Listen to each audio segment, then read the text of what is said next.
So hey, what's up guys, this is AK, and you are watching my YouTube channel AKM. So guys, welcome back to a brand new tips and tricks video of PUBG Mobile. Winning close range 1v1 fights is not only about having better aim. A lot of players lose these fights because they enter the fight with the wrong position, bad crosshair placement, unnecessary movement, or they start spraying before they are actually ready to fight. And when the distance becomes really short, there is very little time to correct your mistakes. Your reaction, movement, hip fire control, and decision making all have to work together. So if you want to become more consistent in close range fights, there are a few things you need to change in the way you approach these fights. The first thing is crosshair placement. Before the enemy even appears, your crosshair should already be around the level where the enemy is likely to appear. For example, if you are moving around a building and you know an enemy is behind the next corner, do not keep your crosshair pointing at the ground. Keep it close to the upper body or head level. This saves you from making a big upward adjustment when the enemy appears. In a close range fight, even a small delay can decide who gets the first meaningful bullets.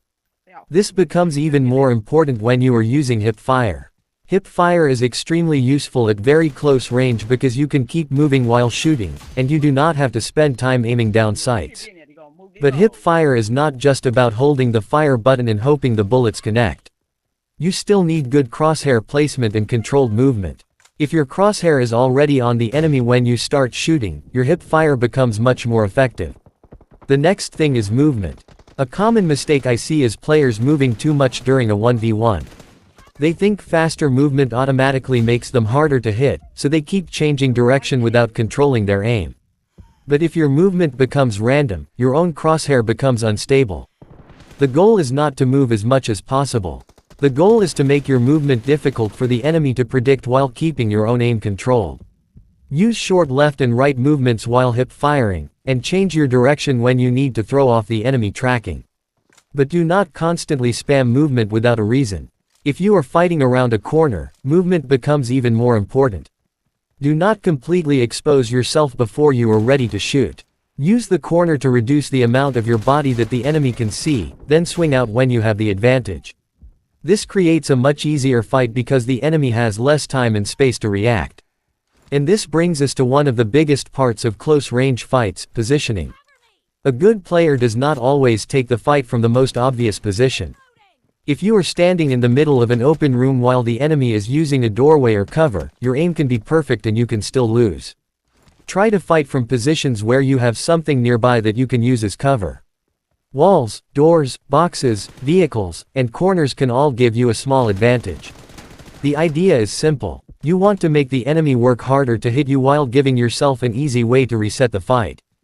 For example, if you miss the first part of your spray, do not continue standing in the same position and hope the enemy dies first. Move back behind cover, reset your crosshair, and take the fight again. That small reset can completely change the outcome of a 1v1. Now let us talk about weapon choice.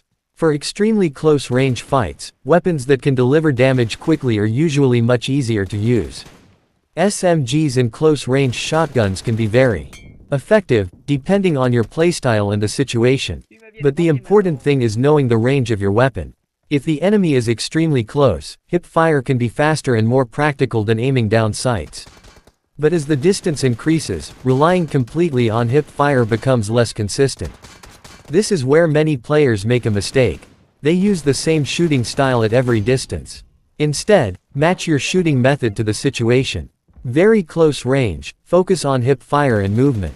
Slightly farther away, control your aim and consider using adds when it gives you better accuracy. The final thing is fight timing. Do not rush into every close range fight at full speed. If you hear an enemy inside a building, do not automatically sprint through the door with your gun already firing. Listen first. Try to understand where the enemy is. Then enter with your crosshair prepared and your movement under control. Sometimes the best close range play is not attacking immediately. You might wait for the enemy to push into your position, giving you the first shot. Other times, you need to push quickly before the enemy can heal or reposition. The important part is making the decision based on the situation instead of fighting on autopilot. And when you put all of this together, close range 1v1 fights become much easier to understand. Keep your crosshair ready before the enemy appears. Use hip fire when the distance is extremely close. Move enough to make yourself difficult to track, but not so much that you lose control of your own aim. Use corners and cover instead of standing completely exposed. Choose your weapon and shooting style according to the distance. And most importantly, think before you commit to the fight. You do not need perfect aim to win every close-range fight. You need good preparation, controlled movement, strong positioning, and the ability to stay calm when the fight becomes chaotic. Once these things become natural, your close-range fights will feel much more controlled, and you will start winning more 1v1s without having to rely on luck. So guys, that was all for today's video.